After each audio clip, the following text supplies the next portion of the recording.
حکیم لقمان کے بتائے ہوئے شام کے ٹوٹکے۔ شام کو کبھی پیاز مت کھاؤ، بصیر ہو جائے گی۔ شام کو کبھی مونگ پھلی مت کھاؤ، دمہ ہو جائے گا۔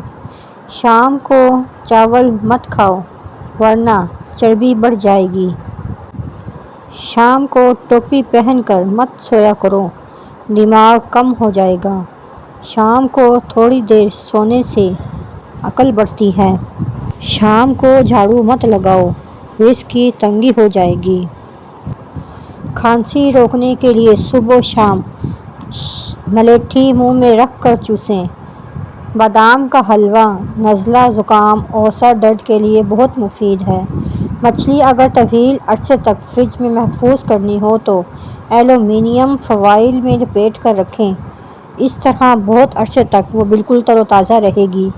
ہرے دھنیے کا پانی نکال کر سونگھنے سے چھینکوں کو کنٹرول کیا جا سکتا ہے۔ پالک پکاتے وقت ایک کھانے کا چمچ سرکہ ڈالنے سے پالک کا رنگ تازہ رہتا ہے۔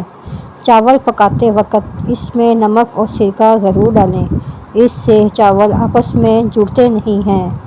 اگر لیموں کا رس زیادہ نکالنا ہے تو لیموں کو اوون میں گرم کر لیں یا کچھ دیر کے لیے گرم پانی میں رکھ دیں، لیموں کا رس بہت زیادہ نکلے گا۔